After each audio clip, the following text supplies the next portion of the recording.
notation FDX, fonction exponentielle ou encore nombre complexe? Toi, grand amateur de sciences, tu t'es peut-être déjà posé la question, mais d'où viennent de telles notions? Qui les a découvertes? Et surtout, à quoi nous servent-elles? La réponse, c'est bien évidemment Léonard de L'Heure, grand mathématicien, physicien et ingénieur suisse du XVIIIe siècle. Notre défi ici est de mettre en lumière ce grand scientifique de l'ombre, trop peu connu du grand public pour ce qu'il a fait. Il est maintenant grand temps de se replonger au cœur de l'histoire et de la science pour élucider les plus grands mystères de l'univers. Alors, bienvenue dans Secret des sciences.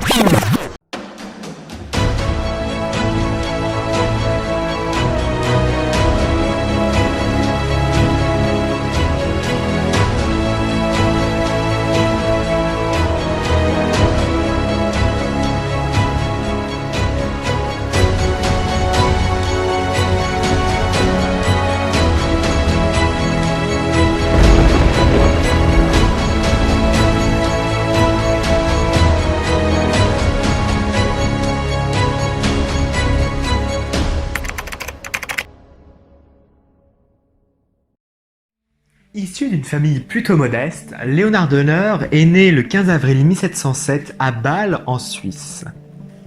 C'est son père, étant un pasteur du nom de Paul, qui est le premier à l'avoir initié aux mathématiques.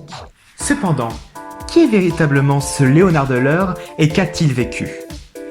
C'est tout de suite ce que nous allons voir dans notre rubrique Origine et Destinée.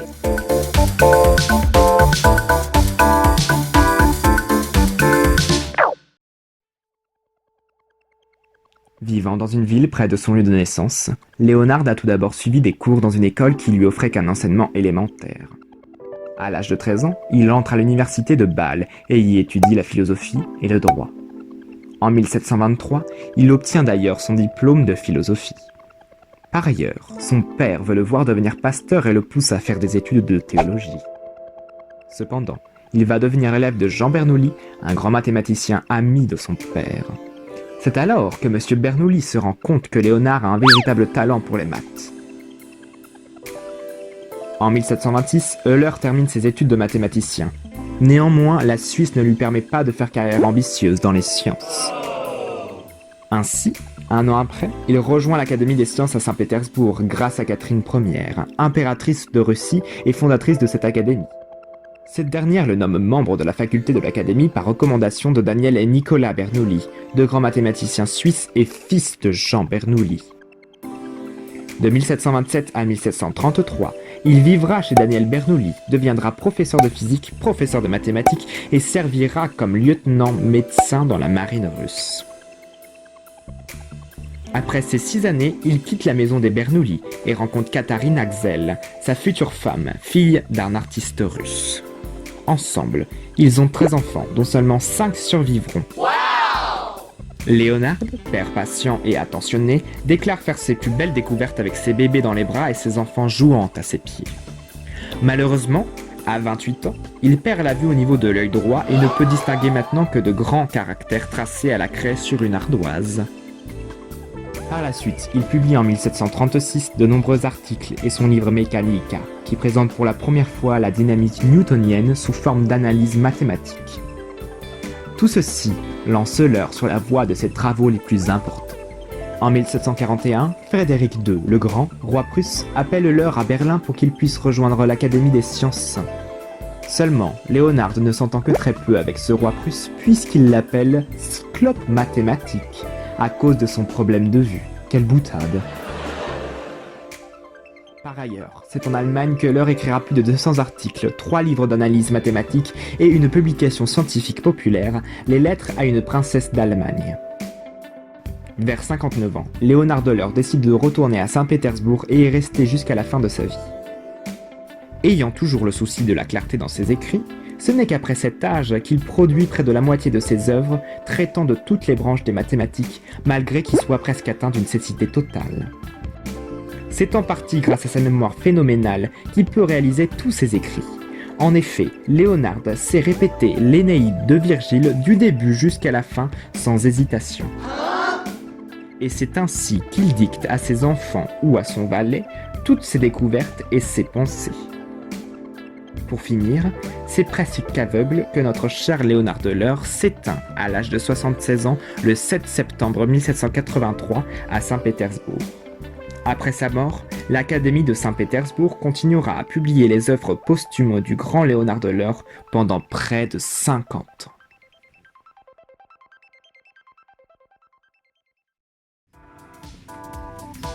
Quelle vie palpitante, n'est-ce pas? Vous rendez-vous compte que même après sa mort, l'Académie de Saint-Pétersbourg continuait à publier les œuvres de notre cher Léonard Euler. Mais pourquoi donc? Qu'a-t-il découvert? Essayons de comprendre son importance dans le monde des sciences. Qui sait, cela pourrait peut-être expliquer pourquoi mes cheveux sont-ils plus courts qu'au début de l'émission. Trêve de plaisanterie, voici tout de suite notre seconde partie, recherche et découverte.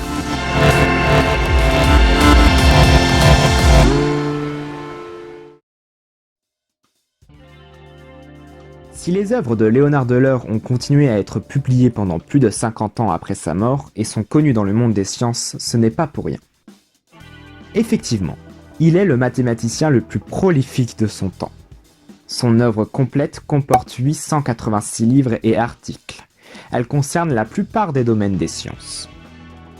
En effet, Euler a fait d'innombrables recherches.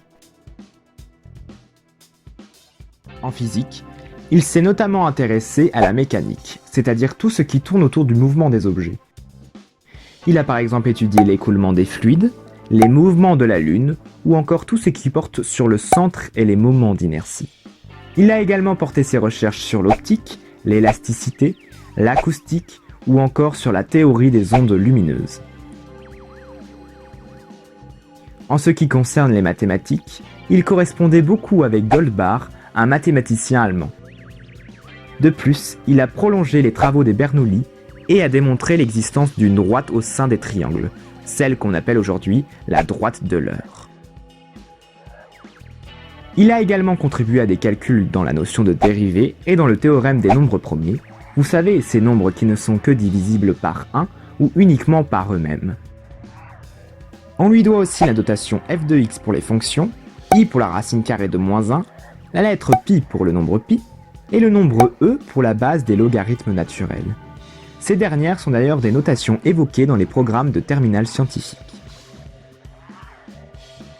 Vous l'aurez compris, Euler est un grand homme du monde des sciences qui a su apporter son génie dans de nombreux domaines. Malgré que toutes ces recherches soient intéressantes, nous ne pourrons pas les développer toutes ici. Il m'a donc paru intéressant de vous expliquer ses travaux concernant le nombre e et sa démonstration de la droite d'Euler.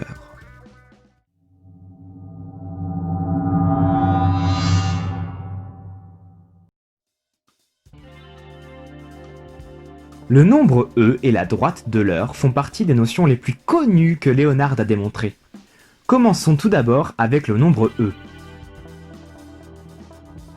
Celui-ci est qualifié d'irrationnel, c'est-à-dire qu'il connaît un nombre infini de décimales après sa virgule, comme on peut le voir sur l'écran, sans que ces dernières suivent une suite logique. Il est également transcendant. Cela signifie qu'il n'est solution d'aucune équation à coefficient un nombre entier. Pour mieux comprendre cela, nous allons prendre l'exemple du nombre racine carrée de 2.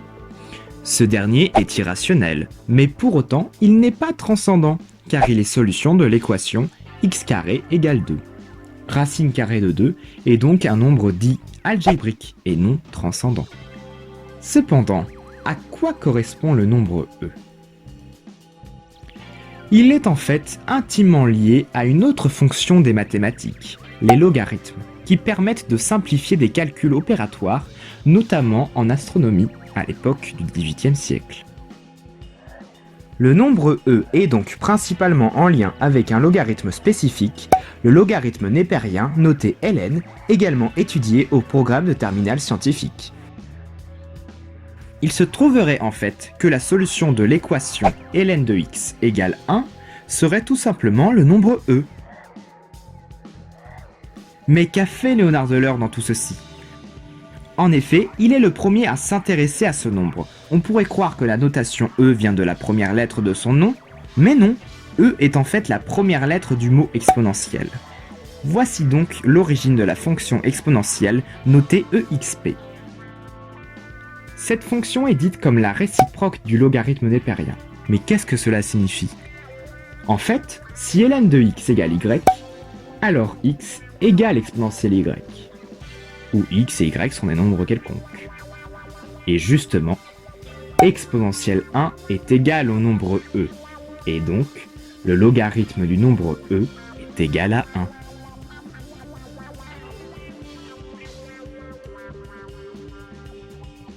C'est d'ailleurs Euler qui a réussi à trouver une estimation des 18 premières décimales exactes du nombre e grâce à la notion de factoriel. Il explique d'ailleurs cette démarche dans son livre Introductio in Analysing Infinitorum. Par la suite, il démontrera le fait que le nombre e est irrationnel grâce à une méthode utilisant les fractions continues. Je m'arrête ici concernant les explications du nombre e. En revanche, si vous aimez les maths et que vous voulez en apprendre encore plus sur le nombre e, je vous conseille de suivre le premier lien qui s'affiche à l'écran. Et pour approfondir la notion de fraction continue, veuillez suivre le deuxième. Ces deux sites vous proposeront des explications plus complexes sur l'origine du nombre e et les fractions continues.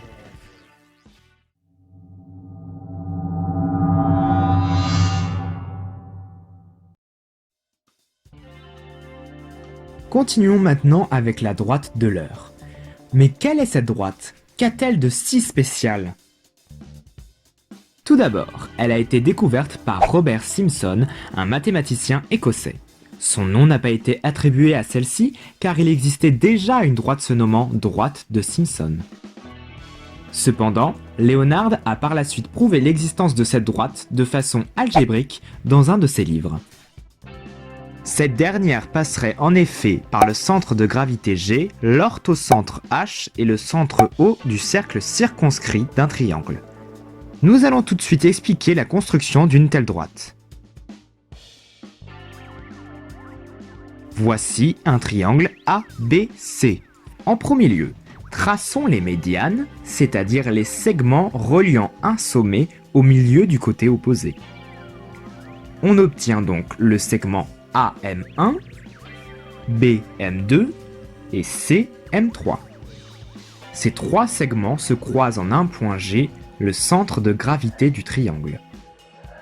Dans un second temps, on trace les médiatrices du triangle ABC, c'est-à-dire les droites perpendiculaires aux segments AB, AC et BC, passant respectivement par leur milieu M3, M2 et M1. Ces médiatrices se croisent en un point O, le centre du cercle circonscrit du triangle ABC. Ensuite, il faut maintenant construire les hauteurs de ce triangle. Cela signifie qu'il faut tracer les droites qui passent par chacun des sommets A, B et C et qui sont perpendiculaires aux côtés opposés. Les hauteurs se croisent en un point H, appelé l'orthocentre de ce triangle. En reliant les points H, G et O, on obtient une droite. Voici la droite d'Euler. Si vous voulez une démonstration montrant avec précision que les points H, G et O sont alignés et que vous voulez en savoir plus sur la droite Euler, je vous conseille de suivre ce lien, vous y trouverez une vidéo expliquant très clairement la démarche de la démonstration de cette droite.